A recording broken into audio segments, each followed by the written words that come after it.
te receber essa noite, um prazer imenso te receber nessa sala de aula digital, né? Olha como o Isso mundo aí, digital aproxima as pessoas, né? sem dúvida, sem dúvida. O prazer é todo meu estar aqui hoje. É um Que bom. encontro que a gente tratou faz tempo de acontecer e agora deu certo. Que bom, fico feliz. Exatamente, a gente conversou no ano passado, eu acho que em meados de 2023. E aí eu acho que, assim, Exatamente. as agendas estavam um pouco confusas, eu confesso que eu estava um pouco confusa no ano passado, mas É, esse ano a gente conseguiu fazer acontecer. Queria te desejar as boas-vindas e vamos nos apresentar, né? Nessa live a gente tem seguidores lá da minha rede, a gente tem os seguidores da sua rede, e é importante que todo mundo possa conhecer um pouquinho da jornada de cada um de nós. Para os seguidores do professor Alexandre, eu sou a Aline Andrade, eu sou fisioterapeuta aqui da Bahia. Eu sou mestre em processos interativos dos órgãos e sistemas, sou especialista em terapia intensiva pediátrica e neonatal. A gente já vinha trocando figurinhas há algum tempo. Aqui eu tenho uma empresa de treinamento e capacitação para profissionais da área da saúde. Claro que os fisioterapeutas são uma grande maioria, mas eu tenho nutricionistas, enfermeiros, porque a gente tem outros cursos que rodam aqui na Bahia. E tem um projeto para 2024, eu vou conversar sobre o propósito dessas lives, porque a gente vem em atividade desde a primeira semana de janeiro, né? A partir do dia 5 a gente começou a todo vapor, que é uma coisa chamada Jornada de Ouro 2024. A Jornada de Ouro, ele é um projeto de construção da carreira dos profissionais da área da fisioterapia, principalmente da fisioterapia, mas não só a fisioterapia, enfermagem, nutrição, todos os profissionais que acompanham, né, o trabalho que eu realizo, junto com uma galera de profissionais independentes que fazem com que a saúde ela aconteça com o propósito do melhor cuidado, da melhor entrega para os nossos pacientes, que são os nossos clientes, são eles que mantêm a roda, né, gigante rodando. E é importante que a gente possa entregar o melhor. E dentro do projeto Jornada de Ouro, a gente começa o ano, porque ele roda com um cronograma e tem uma organização para a gente começar desde o começo. E o começo de tudo é a avaliação do nosso paciente. A gente vem falando sobre diagnóstico. Inclusive, a gente está realizando um curso online no dia 29 de janeiro, que é um curso sobre diagnóstico fisioterapêutico nas UTIs. Eu realizei na primeira semana de janeiro um workshop online gratuito, que a gente discutiu um pouquinho sobre a importância da ferramenta de discurso da fisioterapia para traçar o seu diagnóstico. E propositalmente eu convido o professor Alexandre Brosin, professor mestre e doutor, e eu vou apresentar o professor Alexandre e vou ceder a palavra ao professor Alexandre. A gente vai falar um pouquinho sobre diagnóstico para que as pessoas possam perceber a importância que é a gente se apropriar de uma ferramenta de linguagem que é nossa, específica da nossa categoria e que vai discursar sobre aquilo que a gente quer, de fato, fazer intervenção para entregar o resultado que a gente constrói dentro de um plano bem elaborado, graças a uma avaliação mais responsável, mais cuidadosa, utilizando-se de ferramentas que auxiliam a gente no processo para a construção do diagnóstico. Então, esse é o propósito. Convido vocês a participarem, a gente está com muitas lives acontecendo até o final de janeiro, e aí em fevereiro a gente começa com a parte intervencionista. O professor Alexandre já está convidado para as outras etapas, viu? Já vou logo avisando. Então vamos lá, hoje a nossa live, o tema central é diagnóstico fisioterapêutico nas UTIs. A gente fez um roteirinho, conversou antes, tá? Quero apresentar o professor Alexandre Ambrosin, ele é fisioterapeuta formado pela USC de Bauru, especialista em fisioterapia respiratória, ele é mestre e doutor em cirurgia pela Faculdade de Medicina da Unesp em Botucatu, é professor da Faculdade de Filosofia e Ciências lá na Unesp em Marília, idealizador do canal Apolo Fisioterapia no YouTube, motivo pelo qual fiz, né, conheci o professor através do YouTube. Ele tem um trabalho gigantesco dentro da plataforma e foi isso que me fez chegar até o professor. E eu quero que o professor fale um pouquinho sobre essa jornada, sobre as suas atividades. Seja muito bem-vindo e obrigada por aceitar esse convite. Bom, Aline, primeiro, novamente te agradeço, né, pelo convite. É uma honra estar aqui com você, com os seus seguidores, com os meus seguidores e espero que sejam nossos, né, esses seguidores daqui para frente. Então, é assim, né, eu sou fisioterapeuta formado desde 2000 na Unesp, na USC de Bauru, que é uma universidade particular de Bauru. Trabalhei em terapia intensiva desde do meu primeiro ano de formado, fui fui funcionário de um hospital da Unimed, lá em Bauru. Depois fui também funcionário de um hospital chamado Hospital de Base de Bauru, que é um hospital filantrópico. E imediatamente também comecei a atuar como docente, né, auxiliando um outro docente, mas na própria USP de Bauru. E sempre com a área de fisioterapia em pneumologia, né, que era o que chamava antes, clínica pneumológica, então atuando nessa área toda. Em 2008, eu comecei a atuar em Marília, né, que é uma cidade vizinha de Bauru, e eu comecei com o professor substituto da Unesp de Marília, é um curso que tinha começado em 2006, e eu comecei como substituto em 2008. A partir daí eu já comecei a dar estágio em enfermaria, estágio de UTI, sempre, né, diferente do que você falou que você é especialista na área de PED e neonatal, eu sempre atuei, né, exceto lá em Bauru, na Unimed, que a gente fazia um pouco de tudo, era um hospital que tinha acabado de montar, então a gente passava pela ANEL, passava pela enfermaria, depois terminava na UTI adulta e atendia todo mundo, né, não era o ideal na época, mas era o que tinha, né. Mas aqui em Marília sempre eu atuei nas enfermarias e UTI adulto. Trabalhei aqui no Hospital das Clínicas, né, onde a gente tem um convênio, tinha um convênio para estágio em UTI e enfermaria, mas hoje eu estou na Santa Casa de Misericórdia de Marília, que é uma instituição também com bastante visão aí, que tem equipe multi, então tem uma visão diferenciada. Na época do Covid, o que eu fiz, né? Como eu sou funcionário público, eu sou funcionário da Unesp, eu podia ter ficado em casa. Só para te contar, eu tenho aqui em casa, o meu filho e minha esposa são diabéticos tipo 1. Então, foi um grupo de risco para a Covid-19, né? Mas eu comecei com o canal Apolo Fisioterapia, foi um pouquinho antes da pandemia, aí deu certo que eu fiz várias lives durante a pandemia, só que eu falei, não é possível ficar aqui parado, né, já que depois eu vou precisar ensinar isso para os meus alunos, né, e aí eu fui voluntariamente para dentro da UTI Covid, né, conversei muito com a esposa, com os filhos, eu me propus a me proteger, né? Tanto é que eu peguei Covid, não foi dentro da UTI, todos os testes que eu fiz estavam negativos, foi até numa saída que eu e ela fizemos, mas foi assim, foi muito produtivo, é aquela história da universidade devolver para a população alguma coisa, né? E queira ou não queira, os profissionais que estão lá no day by day, no dia a dia, eles são profissionais que eles estão meio que viciados por aquilo lá, né? Eles vão fazendo, tocando serviço, e no Covid nem se fale, né? Exatamente. Era insano o que estava acontecendo com todo mundo aqui, né? O hospital fechou as UTIs só para Covid, abriram uma UTI na enfermaria, enfim. E assim, faltava um pouco eles pensarem em algumas coisas que eu acho que no final até o chefe da UTI lá fez um relatório para todo mundo e agradeceu a minha atuação lá, porque eu trouxe coisas novas, especialmente em relação à avaliação, né, e critérios para estabelecer algumas condutas, né, especialmente na ventilação mecânica, né, como quando pronar, porque ficou assim, né, prona todo mundo, recruta todo Exatamente. mundo, para de recrutar agora. E assim, o pessoal não tinha muito critério, faltava isso, faltava alguma coisa, né. Então foi assim e hoje eu tô lá na Santa Casa, ela é uma UTI geral, né, que tem lá uma parte cirúrgica, mas é uma UTI mais de pacientes crônicos, como é um hospital atende mais convênio, ele não pega muito trauma, né, o trauma vai para o Hospital das Clínicas. Então a gente tem bastante paciente crônico, então são pacientes que a gente namora com eles e casa lá dentro, né, ficamos muito tempo. Eu sou de um hospital hoje que é referência em cirurgias cardiovasculares, né? Então a gente tem UTI pediátrica, tem UTI adulto. Eu fiquei muitos anos na UTI pediátrica.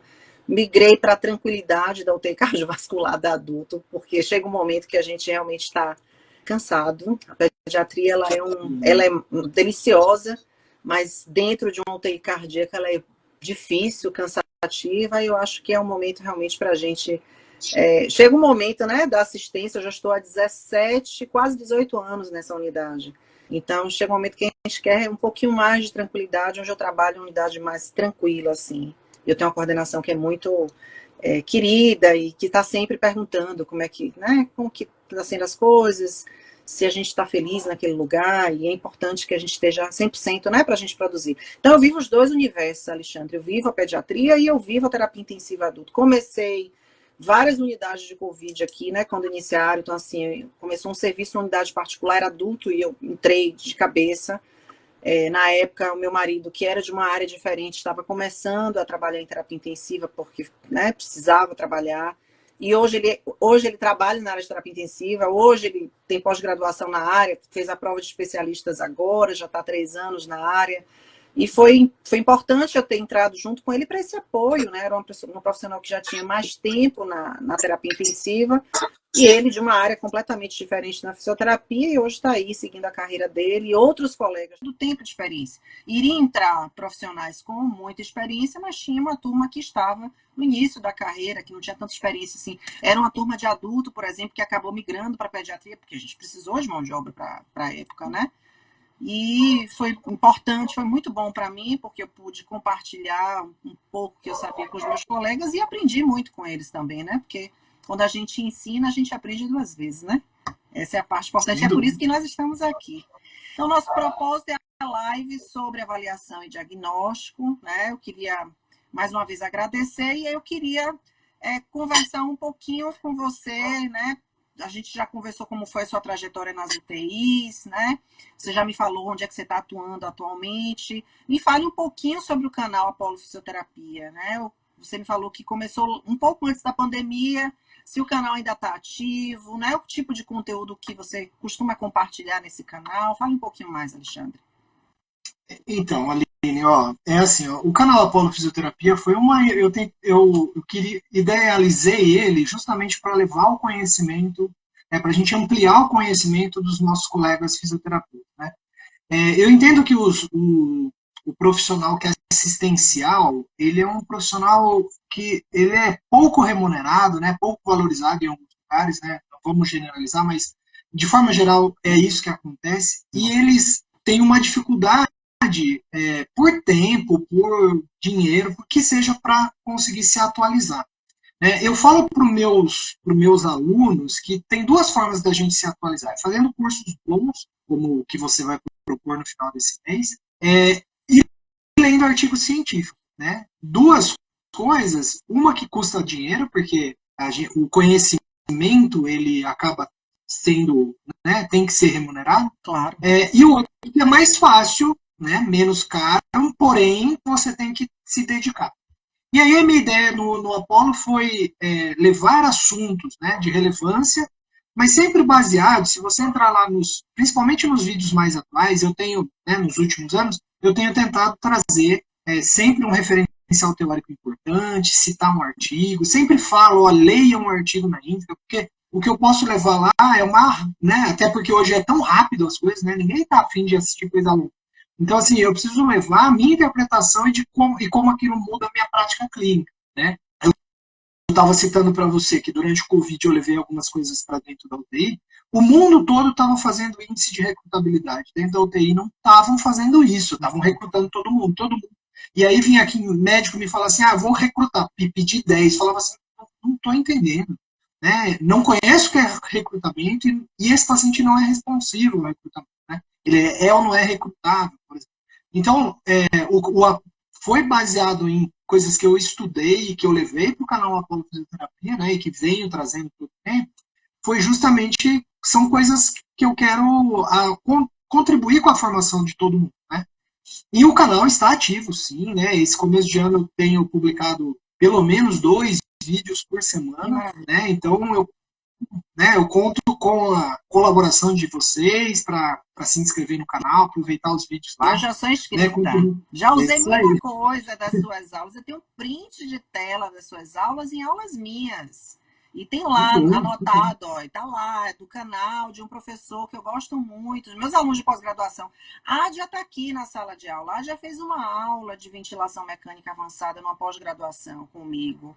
E Ádia, você que está aí online, que eu estou vendo você comentando que você segue, eu comentei uma vez, eu fiz, olha, esse aqui, esse slide de aula, é um print de tela de um gráfico de assincronias ventilatórias. Não, falando sobre Rise Time, uma aula de Rise Time ministrada pelo doutor Alexandre. E aí eu fiz um print, porque tinha uma imagem linda. Digo, peraí, tá melhor do que a imagem que eu usei na minha aula anterior.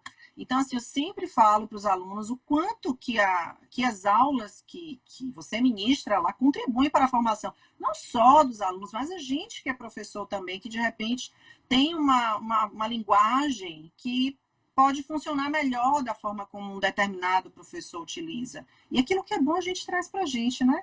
Sim. Tanto que eu estou aqui contigo essa noite. Olha aí. Não, mas eu fico muito feliz, né, de você me ajudar e fique à vontade. Eu acho que o conhecimento, né, ele tem que ser compartilhado. Ele não é nada se ficar guardado dentro de mim, dentro de você, né? É lógico que eu tenho uma ressalva a respeito disso, né? Os fisioterapeutas que estão nos ouvindo aqui, eles precisam entender que o conhecimento ele tem um valor que é inestimável, né? Se hoje acontecer qualquer coisa com a minha casa, acontece, mas com o conhecimento vai morrer comigo, né? Então eu acho que a gente tem que valorizar mais, né? Então, quando você pega e fala assim, eu quero fazer um curso barato, peraí, você vai pagar mal o seu professor, não pode ser assim. Professor, porque quando você sabe uma coisa, às vezes a pessoa fala assim, monta uma aula de avaliação em UTI. Eu vou lá, monto a aula.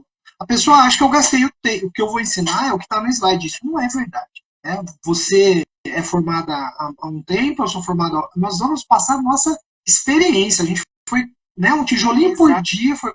Então, a minha primeira aula de ventilação, ela não é igual a que eu dou hoje. E não pode um cara que é recém-formado dar uma aula igual, né? Eu tenho aqui, Alexandre, a minha primeira aula de ventilação mecânica que eu ministrava no hospital, que eu trabalhei durante mais de 10 anos. Tinha um curso de formação, e quando eu olho, eu digo, meu Deus, eu nunca paguei essa aula, ela está aqui.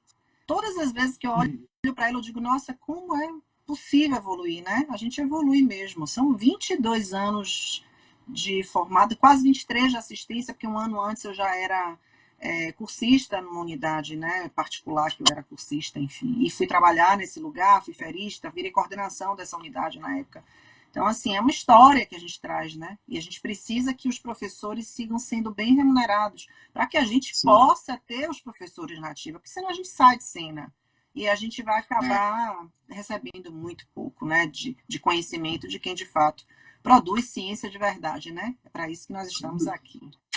Eu queria que você falasse, né, com a nossa live sobre diagnóstico, e aí trazendo essa sua experiência, né, do Covid, principalmente, porque a gente tem muita coisa de material de Covid, tanto no seu Instagram, para quem não segue, vai lá e segue o professor Alexandre Brosin no Instagram, e tem muita coisa que ele posta, vai assistir lá no canal que chama Polo Fisioterapia, tem o Instagram também da Polo Fisioterapia, eu também sigo, mas vejo que o conteúdo é mais voltado dentro da plataforma do YouTube, né? Que tem sempre material lá, então não deixem de assistir, de se inscreverem no canal. Me fale como o diagnóstico ele contribui, professor, nessa sua jornada dentro da unidade de terapia intensiva. De que fato você acredita que ele pode impactar na assistência dos profissionais que estão dentro das unidades de terapia intensiva? Me fale sobre sua experiência. Vamos lá, Aline. Então, assim, como é que o diagnóstico vai impactar, na verdade, no seu paciente? É esse que eu acho que talvez a pergunta, né? Porque o profissional, eu nunca vi isso, né? O profissional fisioterapeuta, como é que ele vai traçar uma conduta se ele não tem objetivos dessa conduta? E para ter objetivo, ele precisa saber qual é a disfunção, qual é a alteração que esse paciente tem. Então, assim, não consigo entender como é que um profissional traça a conduta sem ter avaliado e feito um diagnóstico. Né? Então, para mim, assim, eu sou um amante da avaliação. Meus alunos ficam quase 1h30, 2 num paciente avaliando. Porque daí a gente consegue explorar muitas coisas, e a gente consegue ver coisas e traçar diagnósticos que às vezes as pessoas não traçam. O que eu vejo muito, assim, né, quando surge uma nova ferramenta de avaliação. Né? Então, hoje, por exemplo, a gente tem usado muito ultrassom. Né? Então, a pessoa fez o curso de ultrassom, fizeram um treinamento, e esse ultrassom passa a ser rotina. Aí eu pergunto, para quê? Né? Até a avaliação, até o instrumento de avaliação, eu acho que tem que ser bem escolhido. Você está num paciente com uma certa urgência, você tem que ter a capacidade rapidamente de falar assim, o que eu quero avaliar aqui? Eu quero saber se ele está ventilando, se ele está oxigenando. Eu quero saber mobilidade diafragmática. Então, vejam, a gente vai separando algumas coisas. Né? Então, eu quero só avaliar a oxigenação, eu preciso olhar a oximetria, preciso olhar uma gaso, fazer um cálculo de conteúdo arterial de oxigênio, fazer algumas coisas voltadas para a oxigenação. Por que fazer ultrassom desse paciente? E muitas vezes, como virou rotina, a pessoa vai lá, faz ultrassom, aí inseriram lá a medida de complacência, o que eles fazem? Vai lá, eu brinco que fez isso e faz a tríade do mal. O que é a tríade do mal? Vibrocompressão, descompressão e aspira. Ué, então se você vai vibrocomprimir, descomprimir e vai aspirar, não tem o porquê você avaliar. Não tem porquê. Não é? Você pega um paciente que, eu canso de ver as evoluções do fisioterapeuta assim, a ausculta pulmonar, o murmúrio muscular está muito diminuído sem ruídos adventícios. Mas no final tem aspiração. A pergunta é por quê? Por quê? Né? Aquilo não me convence. Né? Agora, assim, se por um acaso eu ventilei e surgiu secreção, né, eu entendo que a avaliação é um processo muito dinâmico dentro da UTI. Não é igual o paciente lá da neuro, que você faz algumas avaliações e aí você chega numa proposta terapêutica de meses, né, de anos, às vezes.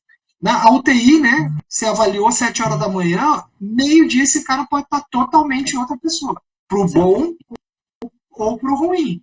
Então, eu sei que é dinâmico. Você vai falar assim, mas você, então, quando você ausculta, e a ausculta, ela está sem ruído, você nunca aspira? Eu falei, nunca diga nunca. Eu vou auscultar durante a conduta, inclusive. Nossa, esse paciente começou a ter critérios para aspiração. Aí eu vou lá e faço. Né? Serrilhou uma curva, ele começou a ter secreção visível no tubo. Então, assim, de qualquer forma, né, você pensa em avaliação e diagnóstico, ele tem que ser o carro-chefe do fisioterapeuta para ele conduzir a conduta. E conduzir a melhor conduta. A gente reclama tanto, mas tanto que tem da sobrecarga de trabalho, não é isso? Muitas UTIs, você pega o número de pacientes por fisioterapeuta não é nem respeitando, né, os regulamentos, né, as normas do COFIT, enfim. Não respeitam. Mas o que a gente tem feito? Você pega numa UTI de 12 leitos e eu tenho lá 4 pacientes que vão ter alta meio-dia. Aí você atende porque o convênio tem que pagar. Deixa a enfermaria atender.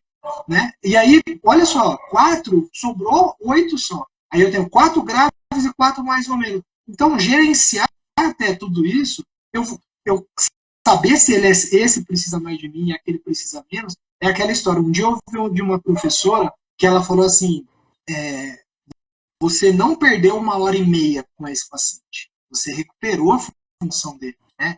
Às vezes eu vou lá, fico estica e puxa no outro paciente, aí sim eu perdi 30 minutos, sendo que essa meia hora eu podia ficar em cima do paciente mais grave. Né? Então, quando eu falei para você da gente usar algum critério, por exemplo, para recrutar, eu fazia isso, eu gastava quase 1 hora fazendo em todos os pacientes, mas aí eu voltava assertivo. Eu ficava quase 1 hora depois em cada paciente que é recrutável. O outro eu não preciso fazer, porque ele não vai ajudar. Portanto, né, respondendo a sua pergunta, a avaliação e o diagnóstico permite, inclusive, que eu economize energia. Né? A minha energia, não desgaste o paciente de ficar fazendo coisas que são desnecessárias, não é? Hoje em dia que a gente fala muito da atividade, né, de você retomar já o exercício físico, prescrever dentro da UTI, a gente precisa poupar, porque esse cara ele tá com uma infecção, esse cara ele era comatoso.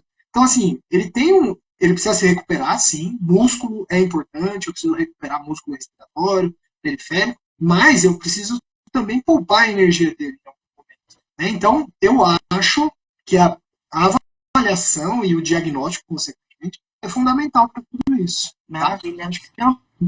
Tem uma pergunta aqui do Rafael. O Rafael ele botou assim: vocês não acham que faltam protocolos de processos? O que eu percebi quando internado e necessitando de um profissional de fisioterapia aqui, ele aplicou um padrão, não olhando o meu cenário. Cara, eu fico muito triste, assim, olha, deixa eu falar uma coisa. Eu estava assistindo uma live meio-dia de uma colega fisioterapeuta, que eu acho que ela deve estar aqui também assistindo essa live de agora.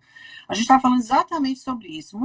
As unidades são obrigadas a ter protocolos porque existem visitas de órgãos fiscalizadores que exigem que você tenha documentos de protocolos operacionais padronizados. Então, o protocolo ele é um padrão. Ele é um padrão para guia, para que você execute condutas dentro das normas técnicas que são descritas para que uma determinada conduta aconteça e você não fuja do que tem dentro da literatura científica. Então, existem os protocolos. O problema é o momento da aplicabilidade do protocolo e aquela questão do mais do mesmo. Por isso que o diagnóstico ele é importante. O diagnóstico ele é o momento em que você vai ler a necessidade do paciente. Eu, particularmente, já trabalhei em serviços e vivencio um pouco disso, em que a gente tem um plano da fisioterapia que a gente copia e cola, como se aquilo fosse suficiente para todos os pacientes. E cada paciente ele é um indivíduo completamente diferente, com necessidades diferentes. E me entristece muito, Rafael, que você tenha experienciado, não sei a sua formação, se você também é fisioterapeuta, não sei qual é a sua formação, mas, assim, que isso tenha chegado para você de uma forma tão gritante a ponto de, não sendo nem profissional da saúde, ter percebido, por exemplo, essa falha, né, em relação a ser tratado como todo mundo, né? Aline, o Rafael, ele é um grande amigo meu aqui de Marília. Ele é da área de Olha TI, aí. Não tem nada a ver com a área de saúde. Imagine. Ele foi um dos caras, um dos grandes responsáveis pelo Apollo Fisioterapia, o logo é dele. Ele é um querido, um amigão meu, né, pai fresco. A nenezinha dele nasceu dia 4 de janeiro, ele está curtindo a filha. E ele, quando ele teve Covid, ele teve essa experiência, assim, né? E ele ficou internado num hospital que eu não estava atuando, mas que eu tinha acesso, porque, né, eu acabo, como eu dei aula para muita gente aqui, tem uma pessoa que é gestora lá no hospital que ele ficou internado, e ela conversou com um colega que é infectologista, o cara também me conhecia, ele autorizou eu entrar e ver o Rafael. A gente conseguiu conversar um pouco, eu orientei algumas coisas, mas esse ponto, né, que o Rafael toca é assim, a pessoa entrou, fez a conduta e não avaliou, não quis saber. E eu vou extrapolar isso um pouco, Aline, não só para fisioterapia, porque ele me falou, né, e eu concordo que deve ter acontecido mesmo, que a enfermeira chegava e falava assim, vai para o banheiro tomar banho no banheiro. Ele não conseguia ficar em pé, como é que ele ia para o banheiro? Então, olha só, até, né, todas as áreas, né, como eu acredito que você deve ter outras pessoas que te seguem que não são fisioterapeutas. muito. Tem muitos colegas enfermeiros aqui, nutricionistas, técnicos de enfermagem. Eles precisam saber avaliar, não é? E assim, se o cara está sem infecção, ele toma antibiótico? Não. Por que a gente tem que fazer sem avaliar? Não pode ser assim. Isso não faz muito sentido. E aí, só para concluir, quanto a protocolo, eu acho que o protocolo ele é fundamental. Ele padroniza, como você disse, até o erro, na minha opinião. Não é? E assim, se o rumo está indo errado, para que serve o protocolo? Vai fazendo assim, então a gente sabe onde está o erro, vamos fazer assado agora, vamos fazer de outra forma. Né? Então, não é para engessar nada. Né? Você não vai deixar de ter a sua visão daquilo lá.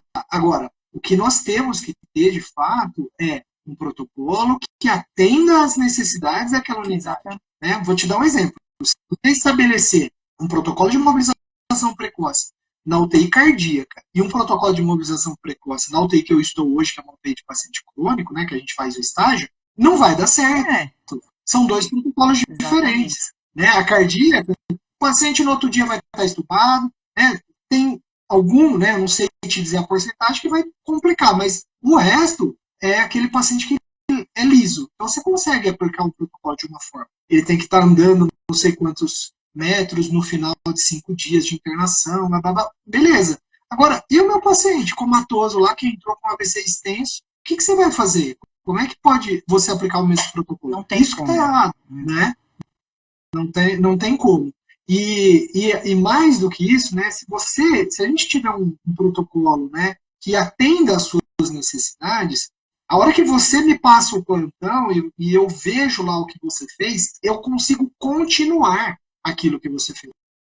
Né? Às vezes você vê lá o físio de um dia, ele fez uma coisa, ele só volta dali 3 dias, dependendo da rotina do hospital, e dali 3 dias ele faz a mesma coisa. Então, quer dizer assim, uma vez eu vi de um gestor assim, o paciente não pode entrar na UTI e sair pior do que ele entrou. Eu fiquei chocado, porque eu falei assim, viu, todos os nossos pacientes acabam saindo pior. Isso, ele não pode mesmo. Eu também acho que não pode, mas isso é falha nossa.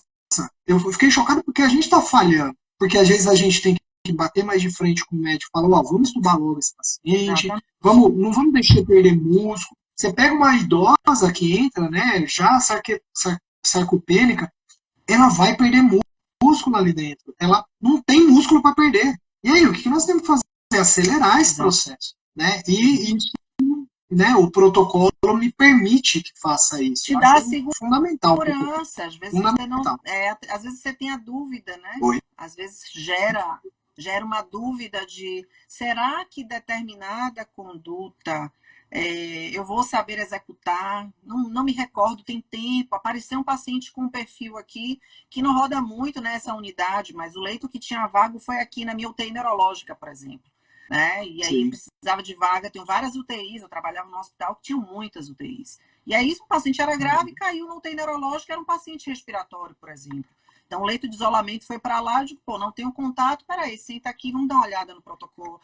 Pronto, aqui eu já vi com o meu protocolo de prona, já sei como é que a gente vai fazer, qualquer coisa eu vou dar uma ligada para o colega, às vezes eu não tenho muito traquejo, porque são muitas etapas, então vou precisar de ajuda, mas o protocolo está ali para me dar segurança de como vai ser executado determinada intervenção por parte da fisioterapia. Então, o problema não é a ausência de protocolos, tá? Só para responder a pergunta, porque tem que ter.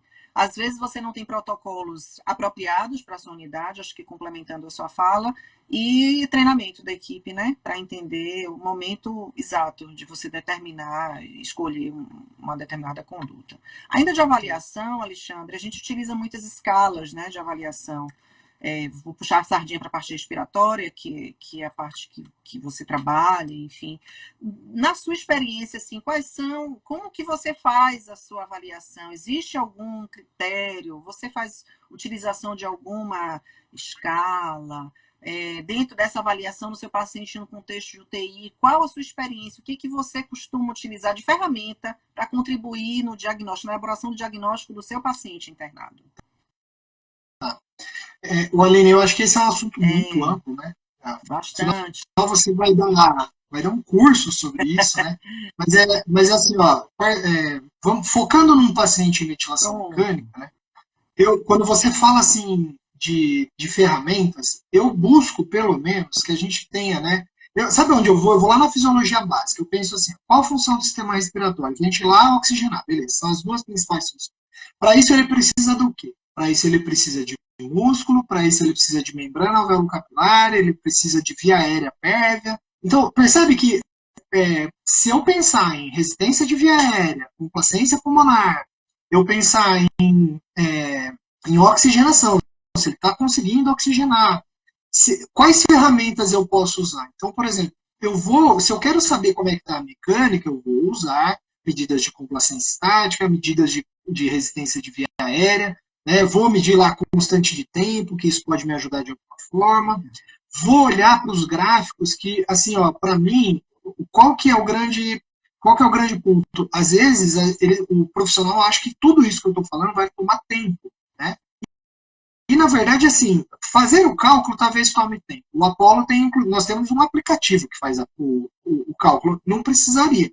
Mas olha só, se você pegar e olhar para a curva, né, coloca lá em VCV, coloca uma pausa, olha para a curva de pressão, ela já te mostra muitas coisas. Você não precisa, vamos dizer que você não sei se você ouve dos seus alunos, né, nos alunos de graduação a gente fala assim, eu fui fazer física porque eu não gosto de matemática.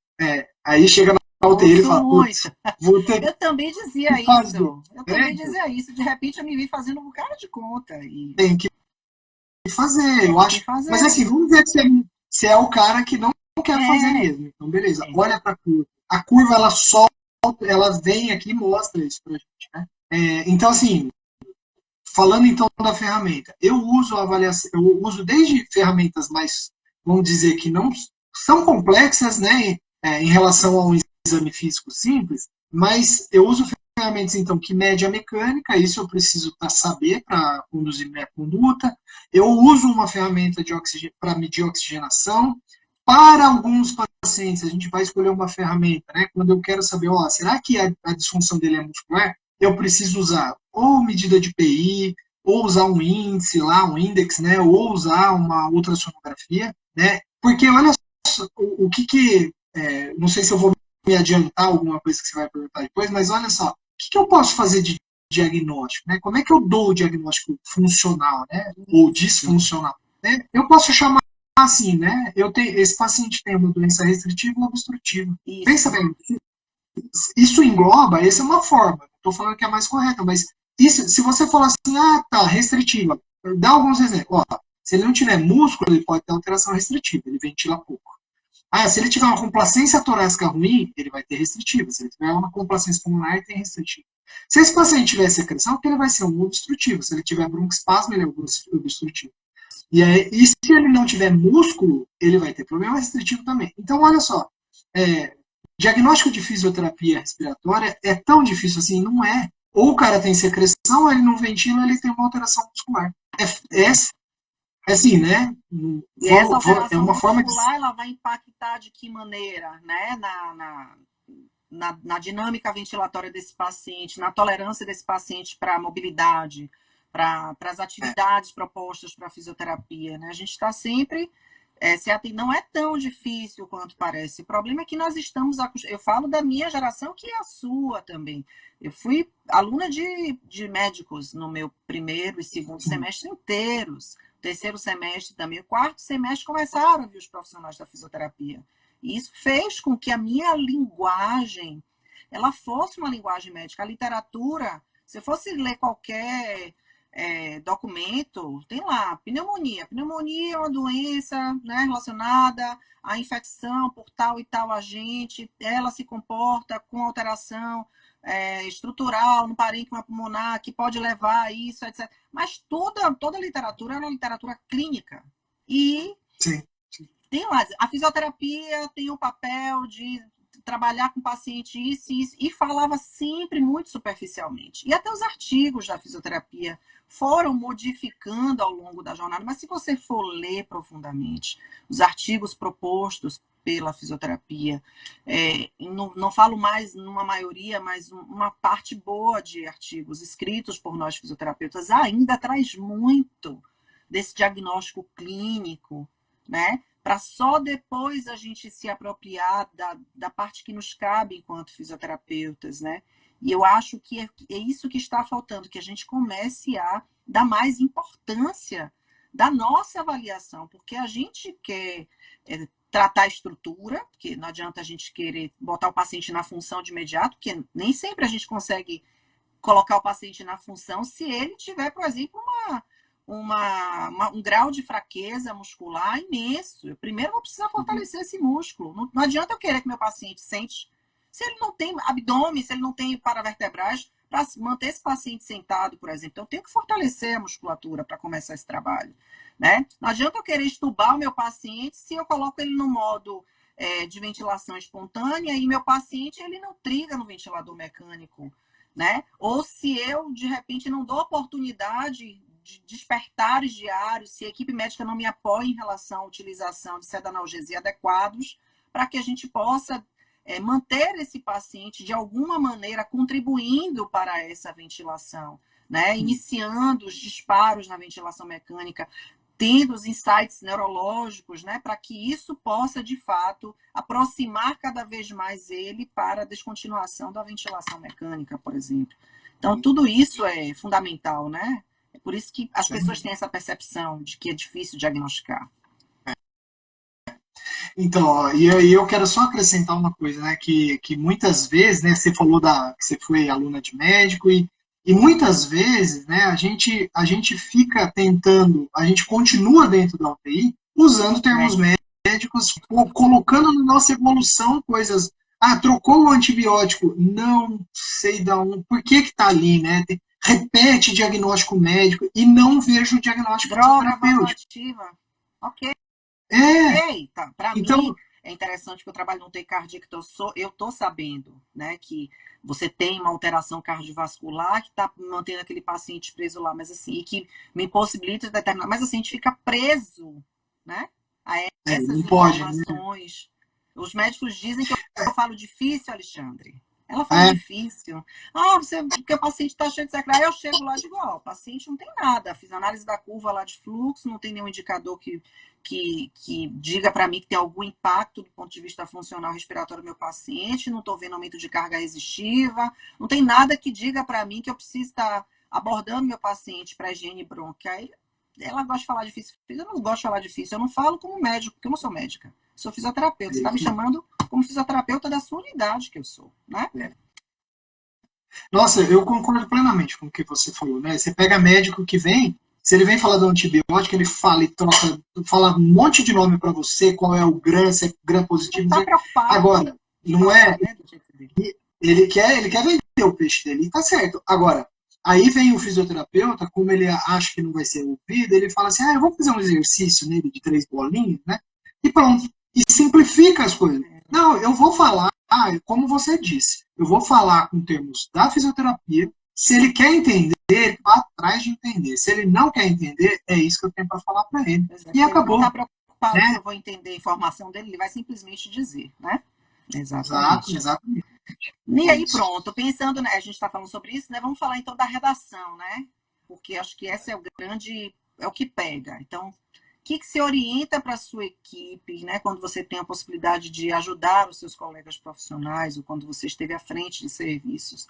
O que você diz para seus colegas para os seus alunos, na hora de escrever o diagnóstico, ou de escrever um documento que é da fisioterapia, que é o documento de evolução? Qual é a dica que você dá, Alexandre, para que a gente possa ter uma linguagem mais apropriada nas nossas evoluções, que elas digam para o meu colega no dia seguinte, quando ele chega no plantão, de opa, pronto, eu já sei exatamente o que é que eu vou fazer com esse paciente, porque tem dizendo tudo de função do meu paciente aqui.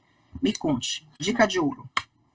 Vamos lá. Então, assim, eu penso, primeiramente, né, infelizmente, né, eu não sou gestor de nenhum hospital, gostaria muito, porque eu acho que eu penso em coisas que talvez, né, acredito que iria ajudar. Mas, assim, o que eu penso na evolução é que nós teríamos que ter seguir meio metodologicamente a evolução. Né? Como que meu paciente está? Como que eu recebi meu paciente? Então,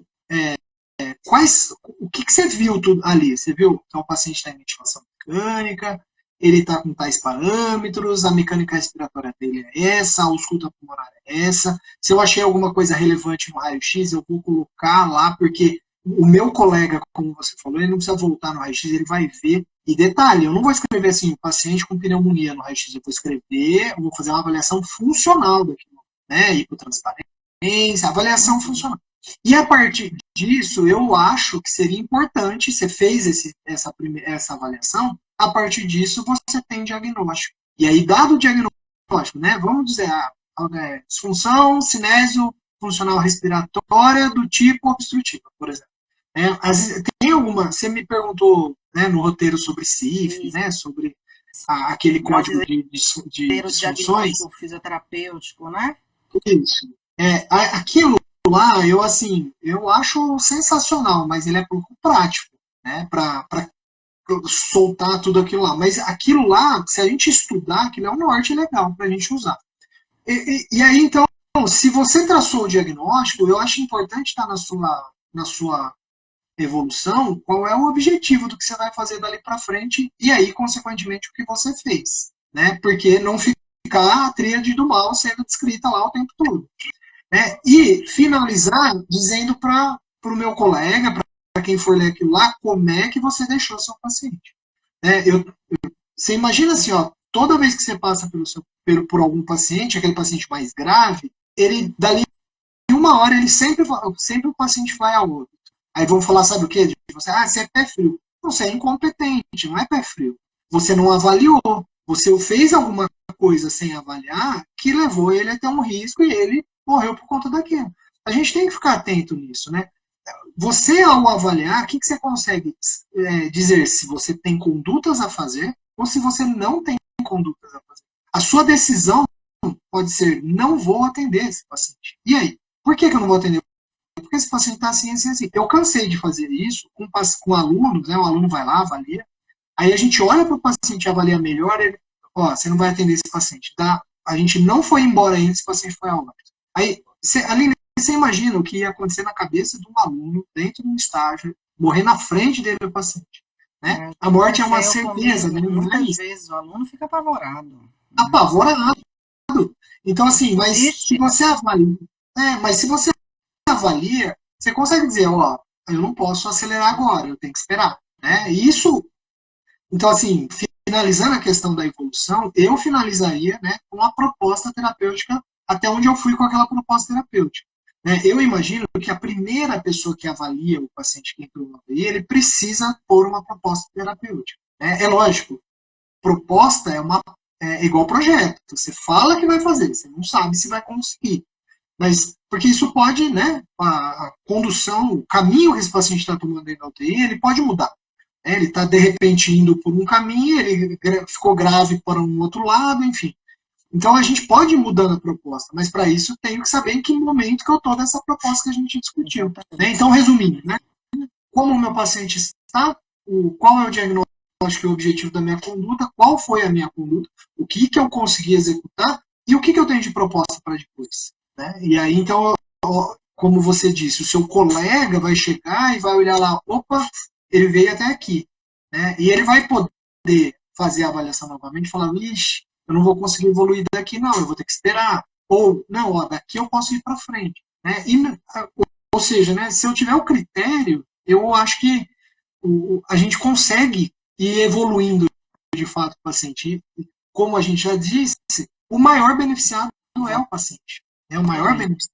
Um paciente, né? Mas em crise obstrutiva aguda, por exemplo, né, a gente pode, sei lá, descrever lá o diagnóstico. Deficiência da função respiratória traduzida por aumento de carga resistiva de componente não secretivo. É um paciente que está fazendo broncoespasmo por exacerbação da asma, por exemplo, que é um paciente asmático prévio. Com impacto em oxigenação, eu, fisioterapeuta, sei que eu, Aline, não tenho outra medida a não ser adicionar suporte de oxigênio adicional para esse paciente, enquanto a equipe médica vai entrar com medicações que broncodilatem o meu paciente. E, obviamente, se meu paciente está ventilado mecanicamente, eu vou orar para que esse paciente asmático não esteja entubado. E vou fazer o possível para ele não ir para a ventilação mecânica, mas estando na ventilação mecânica, eu vou precisar ter o cuidado de ventilar esse paciente, entendendo o mecanismo obstrutivo que esse paciente foi submetido, está nesse momento, né? Então, o diagnóstico, ele é um... Se você me passa o plantão e eu vejo lá, aqui, ó, Alexandre botou aqui a médica, ó, o paciente está hipoxêmico. Fiz, ó, o colega acabou de avaliar o paciente, está aqui, ó. Ele tem uma alteração obstrutiva, não tem componente secretivo, estou avaliando novamente, não tem nada, o ventilador me informa, a gente está vendo aqui um tempo expiratório prolongado, a curva é clara, né? O meu paciente, classicamente, é um paciente que está com broncoobstrução, e agora é o momento de a gente vai melhorar essa ventilação, mas eu preciso que a equipe médica entre com medicação adequada para isso. Né? Essa é a importância, a gente fazer um diagnóstico assertivo, né? É isso. Eu queria agradecer muito, Alexandre, a sua super disponibilidade, né? A proposta da live é que a gente fale realmente o quanto que é importante a gente diagnosticar, né, os pacientes. Vou dar uma lida aqui só nas perguntas que foram feitas. A Caroline botou aqui que tem muito profissional que a preocupação é a quantidade, não a qualidade. Eu não acho que a preocupação não é do profissional, não, é da gestão. E é da gestão maior, tá? Não é da coordenação que trata diretamente conosco, mas a gestão maior que precisa, né, atender o volume de pacientes. A gente não tem profissional adequado para isso e a gente acaba realmente tendo um volume muito maior. É por isso que a gente precisa sentar, passar o olho no plantão e estabelecer metas. Quem são as minhas metas? Pronto, o paciente está gravíssimo. Pronto, a parte que eu, fisioterapeuta, consigo conduzir, que é ajustei a ventilação, eu vou sair desse paciente. Eu preciso priorizar, por exemplo, um paciente que é acamado, que tem grandes possibilidades de se beneficiar com mobilidade. Eu estou com um grupo de estágio aqui, que é um momento excelente, eu estou com outras pessoas para me ajudar, a gente vai priorizar esse paciente nesse momento, a partir do momento que eu saio do paciente grave, em que eu já fiz tudo que eu podia fazer por ele, eu saio de cena, agora a equipe médica vai fazer o trabalho dele. Então, a gente precisa estabelecer metas no plantão, passar o olho e saber quem são os pacientes que estão lá. Doutor Ednilson Gonçalves, fisioterapeuta intensivista sempre teve ou foi depois da pandemia? Tem outros profissionais na área da saúde que podem ser intensivistas? Sempre existimos. Nós, eu e a Alexandra, Alexandra, 24 anos na assistência, Alexandra, é isso? Pois é. É isso aí. E antes de nós tiveram os nossos professores que nos empregaram, né? Pelo menos a minha professora me deu minha primeira oportunidade de emprego. Então sempre existiu. Agora o título de especialista ele veio com o tempo, né? Ele veio um pouco depois do período, 1 ano, 2 anos depois do meu período de formação, a gente já tinha prova de especialistas pelo Conselho Federal, antigamente vinculadas a algumas associações, e agora é o próprio Conselho Federal que dá essa titulação, confere a titulação para nós fisioterapeutas. Não é só fisioterapeutas, né? Tem os médicos que são intensivistas, tem enfermeiros que são intensivistas e que fazem prova de títulos depois de um tempo, né? Trabalhando na unidade de terapia intensiva. Então, tem profissional técnico de enfermagem intensivista, profissional técnico, mas que só trabalha na unidade de terapia intensiva, tem grande expertise, manejo com paciente grave. Então, toda equipe que trabalha dentro de unidade de terapia intensiva é intensivista, trabalha especificamente com esse público. A gente tem fonoaudiólogos, inclusive tem hospitais que o fonoaudiólogo ele é exclusivo da UTI. O nutricionista ele é exclusivo da UTI, aquele nutricionista que está habituado a tratar, né, medicação ou alimentação específica para pacientes com dieta parenteral, dietas interais, né, que está transicionando dieta na UTI, enfim. Então, a gente tem uma infinidade de profissionais dentro da terapia intensiva que nos auxilia, psicólogos, que são aqueles que têm perfil para pacientes de terapia intensiva, que acompanham o paciente, que acompanham a família. Nós sempre existimos, tá? Gigantes, Ave Maria, gigantes são vocês. Não existe profissional sem qualidade, existe profissional que não busca se qualificar. Claro, e não, assim, se a gente tem a oportunidade de investir tecnicamente, financeiramente, joia. Se a gente não tiver oportunidade, faz como eu fiz no começo. Tem dentista que é intensivista, tá vendo? Falando nisso, prova de domingo na residência multidisciplinar, meu foco é terapia intensiva. Olha aí, pronto. Muito boa sorte na prova de residência, que bom. Estudem bastante. Quero fazer um convite para todos vocês. Essa live ela não vai acontecer somente hoje. O Alexandre ele já está convidado para outras coisas que nós vamos fazer juntos. Muito em breve eu devo estar trazendo o Alexandre aqui para um curso. A gente já vem namorando essa possibilidade de fazer esse curso acontecer. Espero que a gente consiga no presencial. Espero que dê tudo certo. Quero fazer um convite para todo mundo que está aqui nessa live. A gente tem no dia 29 de janeiro, segunda-feira, às 19 horas, um curso sobre elaboração do diagnóstico fisioterapêutico nas unidades de terapia intensiva para adulto, para pediatria, para neonatologia. A gente vai falar sobre diagnóstico.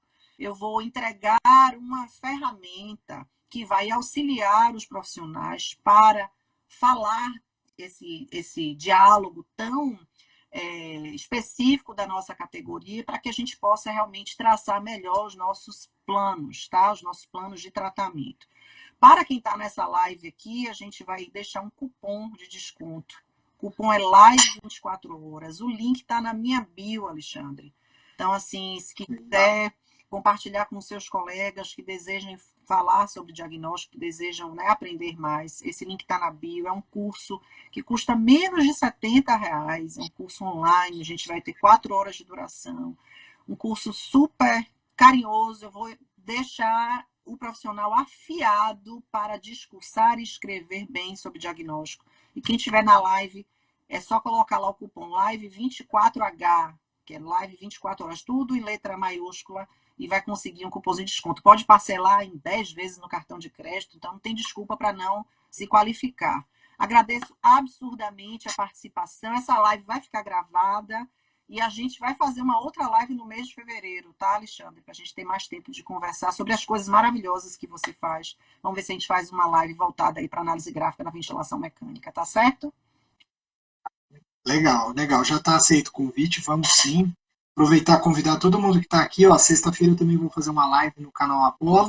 É um projeto que eu tenho, uma Fisiorrespiratória Gourmet, né, que é juntar a fome com a vontade de aprender. A gente vai, em 2024, é um formato um pouco diferente. A gente vai fazer meio que em forma de bate-papo e não apresentação de artigo. Eu acho que vai ser bastante legal. E se inscrevam lá no canal Apolo. Acompanhem lá os vídeos que tem muita coisa que talvez ajude vocês a melhorar. A fisioterapia precisa isso, de profissionais como a professora Aline, que quer evoluir, né? A gente precisa evoluir, é isso. A gente precisa ser valorizado de fato, tá bom? Obrigado Tá certo, pelo como convite. o professor Alexandre também, que contribui tanto e contribuiu para as minhas aulas, né? Os meus alunos estão aqui assistindo de prova, sabe quanto que eu cito as suas...